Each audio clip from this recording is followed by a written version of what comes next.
Nick, I assume you agree with Danny Green? Well, yeah, and Danny Green's talking about it, over a long term, and over a long term, it's not a fair fight. And so we even if we just mean right here, this moment, middle November 22nd, whatever day it is, 2019, LeBron is clearly better than Kawhi, and arguably the best player in basketball. I feel he's still the best player in basketball. Now, if it were a question, LeBron or Giannis this season, I think that is a debatable point. And you could argue, I think you could create an equal argument on both sides of the coin. But LeBron versus Kawhi, it's a 10-7 round. It's not even a 10-8 round. And even it is puzzling to me, the argument that could be on the other side of it. Even last regular season, LeBron's worst regular season, least effective regular season since his rookie year. Kawhi, at least his second best regular season. 2016 with the Spurs was his best. LeBron last regular season averaged more points, rebounds, assists, shot a higher percentage from the field, and only played 5 fewer games. And you say, oh, well, LeBron, he played 55 to Kawhi's 60. So it wasn't even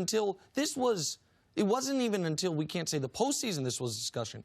It wasn't until the final 2 weeks of the postseason that Kawhi Leonard was ever discussed as being in contention for best player in the world status. So to me, we know who's been better this year. We know, as Danny talked about, even though Danny won 2 championships with Kawhi on 2 different teams, who he already sees as the better player. And we know who's been the better player at every step of the way. So to me, Ryan Hollins, this is a very, very simple question.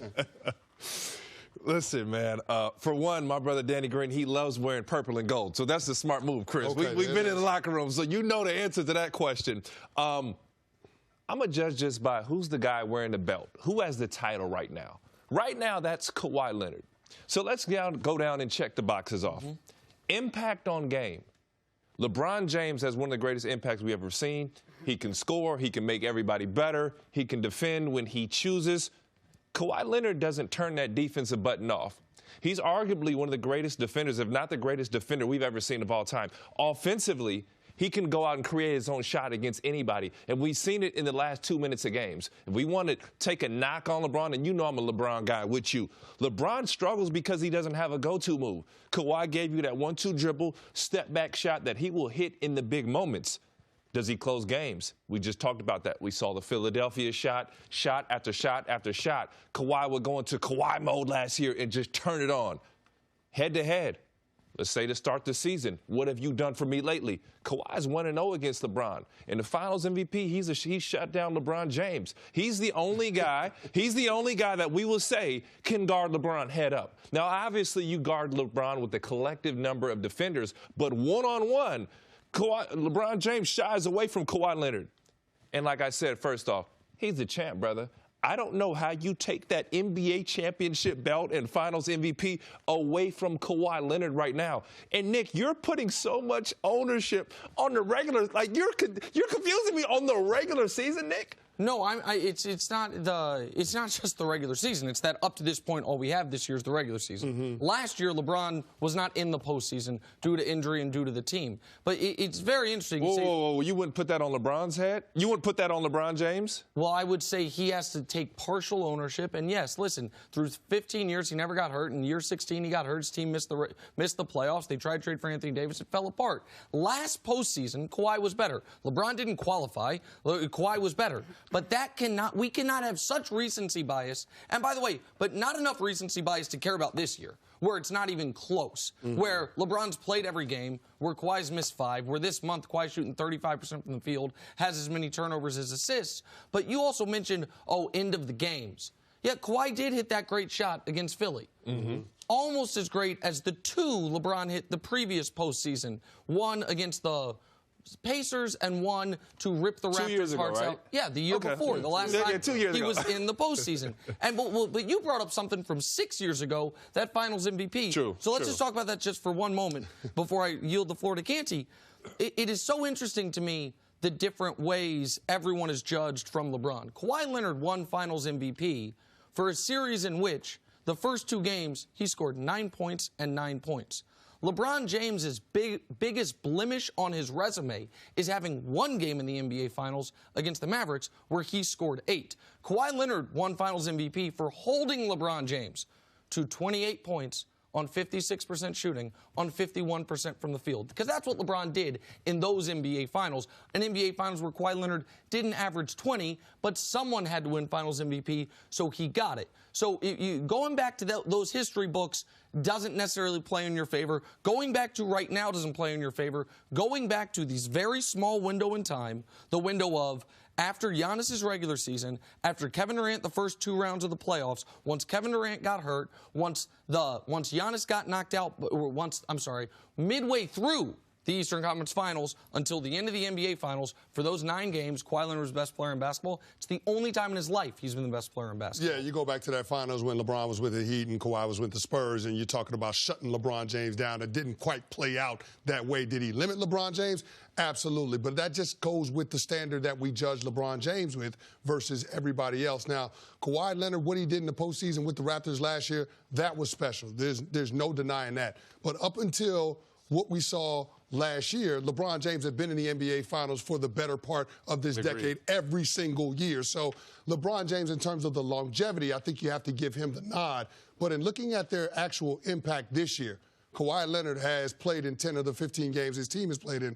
LeBron James is always available for the Lakers right now.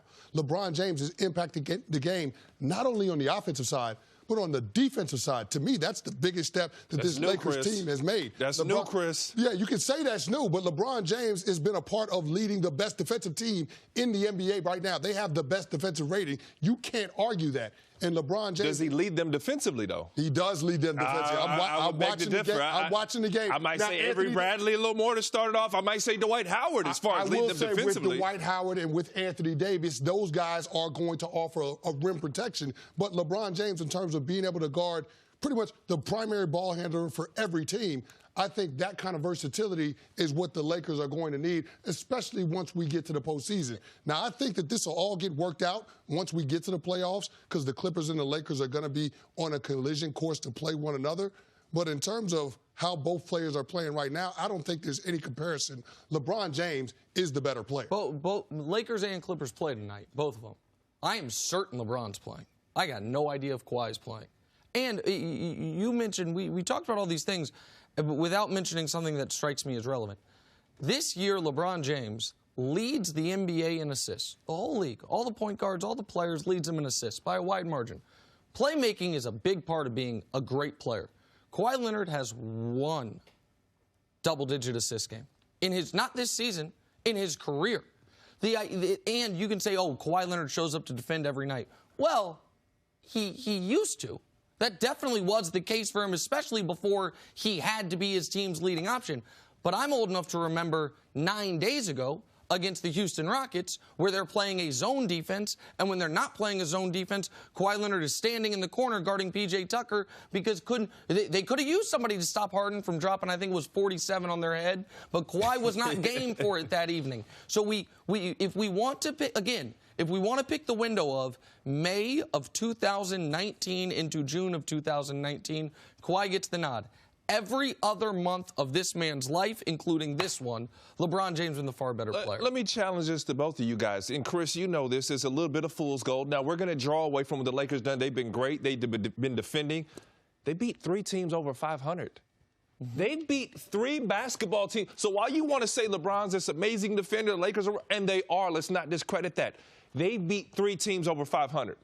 Secondly, Kawhi Leonard plays off the basketball. He's not the type of player. It's not his DNA to have assists. I don't think you cannot diminish a guy playing off the ball versus a guy on the ball and challenge assists. I would obviously give LeBron the nod there, but we have to find a way to match these guys up head to head. And last I checked, how's LeBron's body feel from playing late into June? Well, what do you mean? Because he didn't play. Because he didn't. After 8 straight 100-game seasons, you're right, one time he didn't. Kawhi had a 60-game season one year into June, and now he's played 2/3 of the basketball games. And for a guy who's not on the ball a lot, 5 turnovers per game, which equals his assists per game in the month of November, finds a way to turn the ball over a lot for someone who's not on the ball. Listen, Kawhi is a top 5 player in this league when healthy. He's not even healthy right now. He's right now the 4th best player in his own city. Nick. That's out of control, Nick. That's out of control. If he's healthy, he's the best player. Hey, how do we neglect what this man did in the playoffs last year? If he's healthy, what we're seeing right now is not the same version of Kawhi Leonard that we saw in the NBA playoffs. So we can't assign him that for the 2019-2020 season. I'm also excited to know that you believe Dirk Nowitzki at one point was the best player in the world, that Steph Curry was the best player in the world, that all these guys, while Kobe or whomever else was still playing, who I know you love, that those guys were the best players in the world. That's interesting. I will challenge Chauncey you. Billups wore the belt. No. Hey, Chauncey. Shout out. But that's why I say head-to-head. If Kobe Bryant matched up against Dirk Nowitzki, even after winning a championship, LeBron went 37-12 I'm saying Kobe would get busy. Okay. I just don't buy it. I don't buy it. We saw them head-to-head the year before. What did LeBron do when Kawhi had the basketball? Thanks for watching. Subscribe here to get the latest from the show. Also, be sure to check out more of the best clips from First Things First, or go watch a few segments from our other shows on FS1.